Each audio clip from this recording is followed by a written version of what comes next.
반갑습니다. 화요일 잘 시작하셨습니까? 어제 이어서 이제 계속해서 마가복음 6장을 조금 살펴보려고 합니다.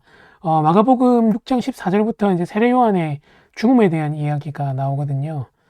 특별히 이제 헤롯 안디바가 이 세례 요한을 죽이는 과정이 어떠했는지에 대한 이야기가 나옵니다. 성경에 여러 헤롯이 나오는데 신약 성경에 특별히 이 헤롯은 예수님을 죽이려고 했던 그 헤롯 대왕은 아니고 그 아들 헤롯 안디바인데요. 그 일정 부분을 담당하고 있던 그런 사람이었습니다.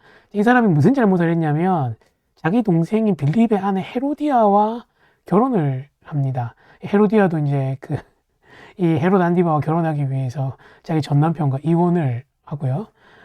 성경에 또 다른 이제 전승에 따르면 헤롯 안디바도 그랬다고 하더라고요.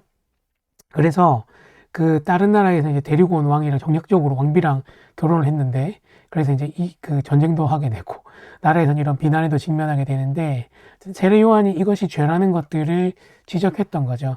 근데 이제 세례 요한을 이제 가두는데 굉장히 적의를 두고 가두었다기보다는 그를 보호하기 위해서 가두었던 생각이 들게 만드는 성경 구절들이 나오거든요. 20절 같은 데 보면 이렇게 나옵니다.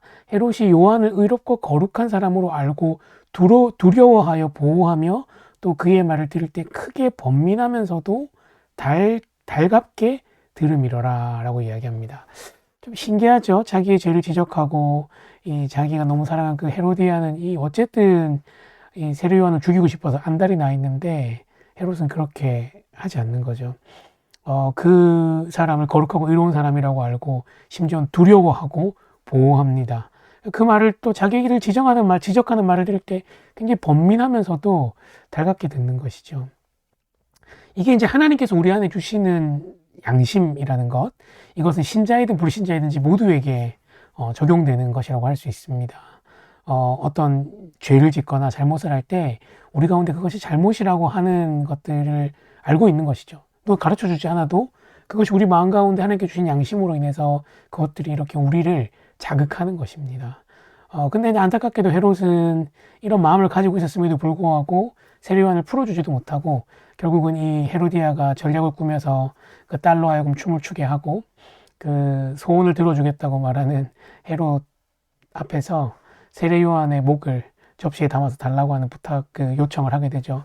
이제 그 상황에서 헤롯이 굉장히 고민하면서도 그 부탁을 들어줄 수밖에 없는, 왜냐하면 많은 사람들 앞에서 약속했기 때문에, 왕의 채신이 있기 때문에 돌이킬 수 없었던 거죠. 성경은 이렇게 표현합니다. 왕이 심히 근심하나 자기가 맹세한 것과 그 안전자들로 인하여 그를 거절할 수 없는지라. 사실은 그 번민할 때 결단했어야 되는데 상황이 지나고 나니까 이제는 아무리 자기가 근심해도 이제 주변에는 여러 가지 상황으로 자기가 하고 싶은 대로 할 수도 없는 그런 상황 가운데 머무는 것이죠. 여러분, 이 구절 볼 때 뭐 구약에 있는 여러 장면들 오버랩 되지 않으세요? 특별히 자기 와이프로 인해서 그 죄를 짓게 되는 구약에 있는 그 어리석은 왕들, 그죠? 그리고 특별히 이 여자의 문제 앞에서 이렇게 고민하고 있는 모습이 사사시대의 삼손을 연상시키게 합니다. 한 번에 이렇게 결단하지 못하면 이런 일들이 생기는 거죠. 우리의 삶으로 가지고 와봐도 마찬가지인 것 같아요. 혹시 방송을 보시는 분들 중에서 예수님을 믿지 않고 마음의 어떤 가책이나 양심의 어떤 꺼리낌들은 있는데 여전히 그 죄가 좋고 즐겁고 예수 그리스도를 믿지 않고 여러분 마음 가운데 하나님이 있다는 걸 어렴풋이 알매도 불구하고 그렇게 여러분 살아가신다면 결단하셔야 돼요. 내가 말씀을 통해서 주님을 더 알고 싶다. 결단하시고 또 내가 그 죄에서 돌이켜야겠다. 나의 이 죄의 문제를 예수님께로 가져가야겠다. 이렇게 생각하셔야 되고요. 성도들이라고 할지라도 또 이런 갈등 가운데 우리가 살고 있잖아요. 그렇다면 여러분, 이 망설이는 헤롯 안디바의 모습을 보면서 이 모습이 우리의 모습이 되지 않도록 그렇게 하는 것들이 필요하다는 것입니다. 그래서 우리가 오늘 좀 기도할 때 이렇게 기도했으면 좋겠는데요. 하나님, 오늘 하루 주셔서 감사합니다. 하나님께서 말씀하실 때에 주저하거나 무시하지 않게 하시고 주님의 길을 택하는 자들이 되게 해달라고 기도했으면 좋겠습니다.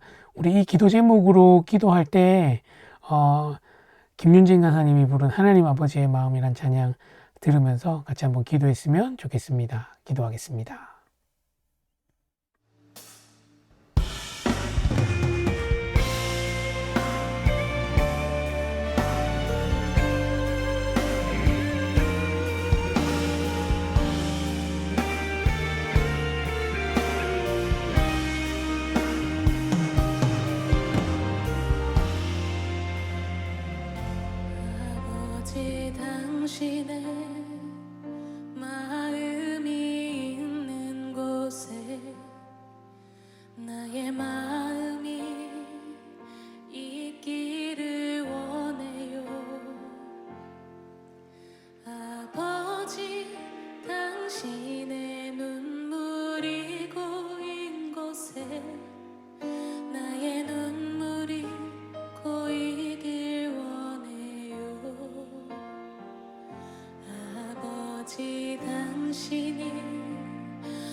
하나님 감사합니다. 하나님께서 우리 가운데 말씀하시고 우리를 지적하실 때에 주님 저희가 그 말씀을 잘 따르게 하시고 순종하여 결단하는 자들 되게 하여 주시옵소서. 감사합니다. 예수님의 이름으로 기도합니다. 아멘. 예, 사랑하는 성도님들 오늘 하루도 또 승리하시고요. 특별히 또 교회 청소년부 아이들 수련의 둘째 날을 맞이합니다. 아이들을 위해서도 기도해 주시면 좋겠습니다. 오늘 하루도 승리하세요.